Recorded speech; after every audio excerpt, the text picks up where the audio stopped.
Драге Костадиновски, командир на противпожарната единица од Македонски брод. Драге, каква е состојбата на теренот?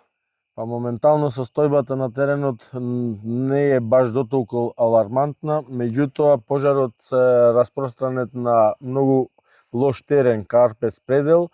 Има зафатено дел и од шума, мешано дабова шума и габер. Дали горат цели дабови или гори ниско по земја?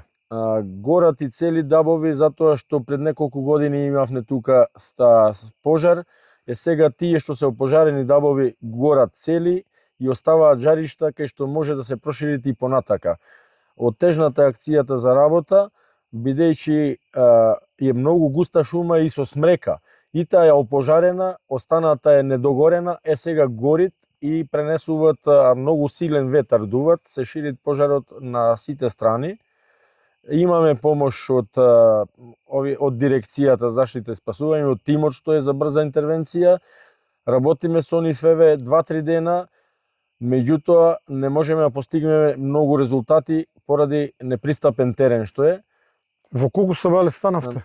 На сабајле стануваме во 3 часот, се спремаме негде околу 4 часот сме тргнати веќе на лице место да одиме. Секој чест за вас, драги. Утре ќе испратиме ер трактори да ви помогнат. Се надевам дека барем ќе го ставиме под некаква контрола. Важно е да не биде загрозено ниту едно село. Ви благодарам, директоре, за цела помош. Моментално да ви информираме, селата до сега немаме загрозени.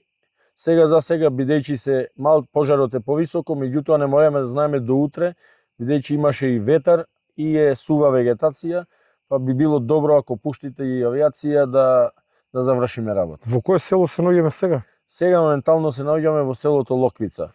Имаш представа на која надморска височина се одвива горењето?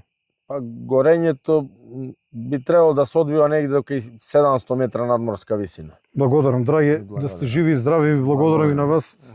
Херои македонски, иако делувате многу уморно, но со оглед дека сте станати во 3 наутро, тоа е разбирливо, одморете неколку часа и рано наутро повторно во акција. Благодарам. Ви благодарам и на вас.